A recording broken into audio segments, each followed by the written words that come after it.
Next, we're going to look at building a base plan from scratch using field measurements. So we're going to learn how to use the building outline tool, and then for the rest of it we're going to use the tools that we learned in some of the earlier videos for drawing and editing. So let's start with the building outline tool. It's the first tool in the draw toolbox. It has a modifier that has a number of different options on it. Start direction, drawing mode, and then some other settings. A place to put your length and your angle. We're going to use the constraints. We're going to have those set to polar, and we're going to let those control or guide the lines on our walls and windows. About start direction, we have to choose our start direction. It depends on which direction we're going to draw. If I choose a counterclockwise option here, that means that I'm going to be drawing in this direction around my house here. If I want to draw in a clockwise direction, that means that I'm going to be going in this direction here. So in my case here, I'm going to be drawing in a counterclockwise direction. I'm going to start drawing using field measurements that I've taken with my house measurements and windows and doors, driveway and an existing tree and stuff like that. So we're going to take these field measurements and we're going to punch those into the building outline tool. So the first measurements that I'm going to start with are the walls and windows, and I'm going to start on the side here.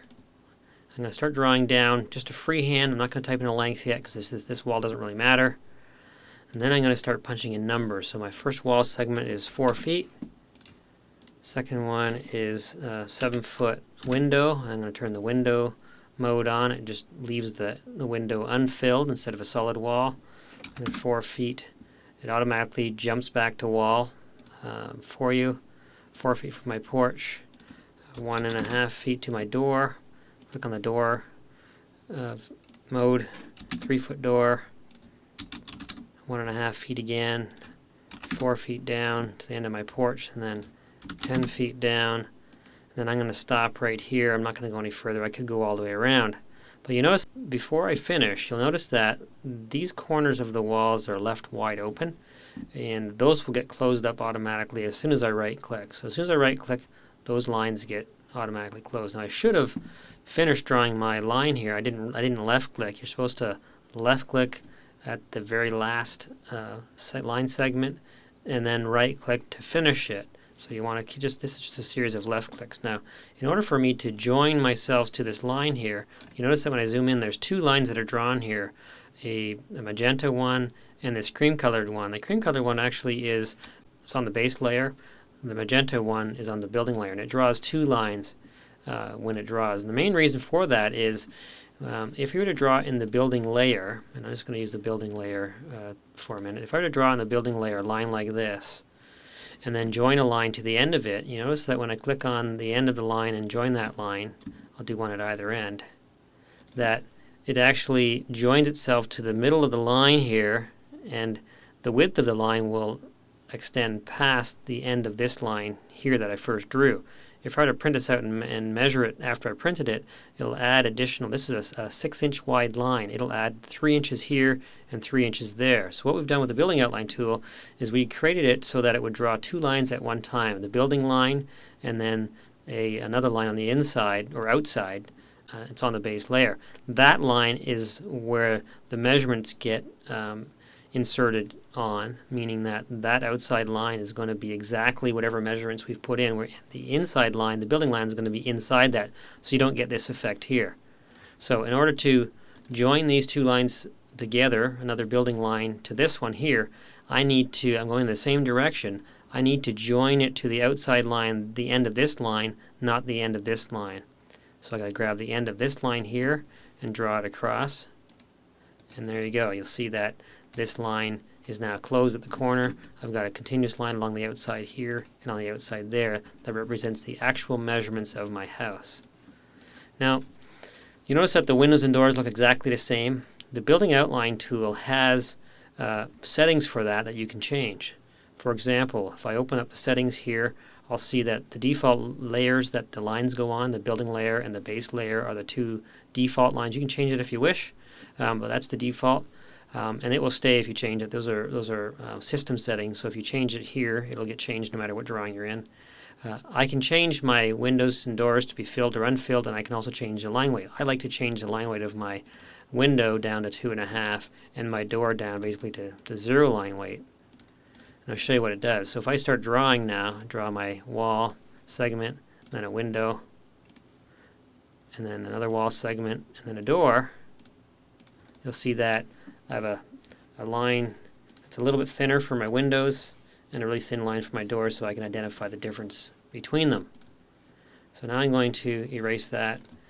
Another scenario that you may come up across is when you're coming around the house to finish it off. I just drew the front corner of a house, but in some cases you're going to be drawing your entire house and you need to be able to finish it off. Now, this is an area where you need to be careful on how you do this.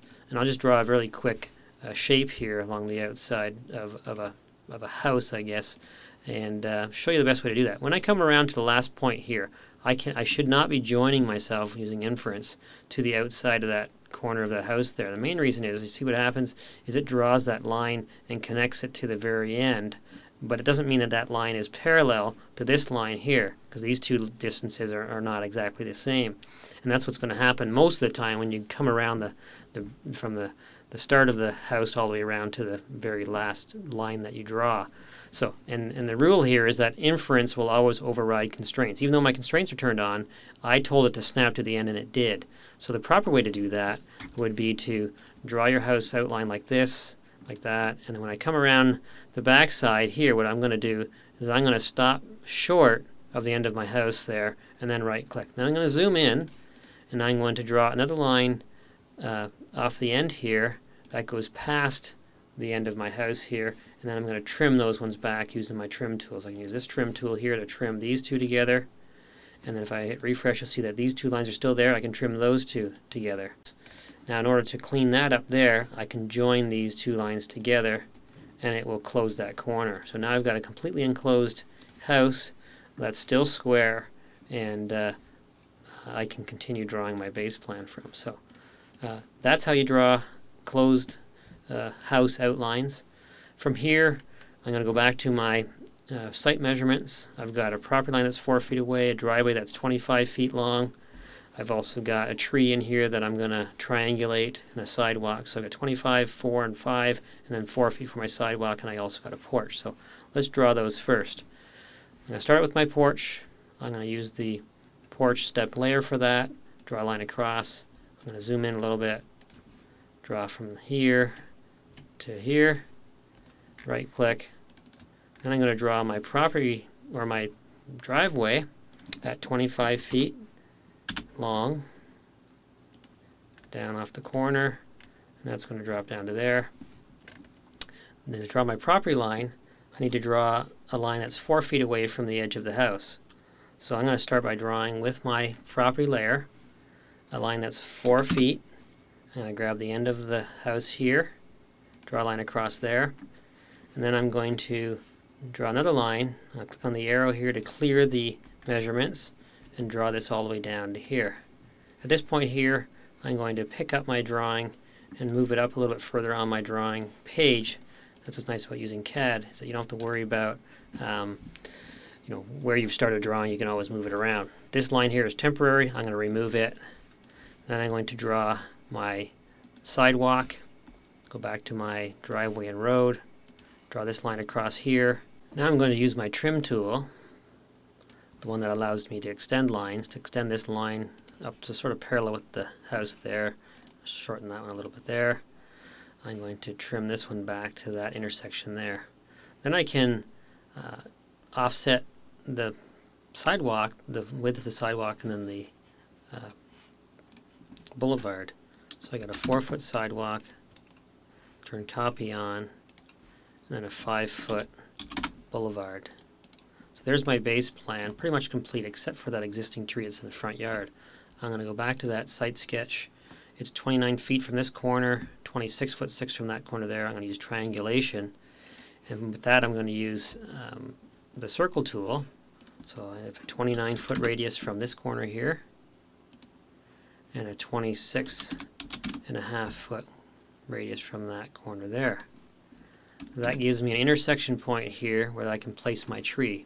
I'll go to my figures, go to my trees library, and select a tree that I want to use as an existing tree on my base plan. So there's my base plan completed. I can then continue with my design.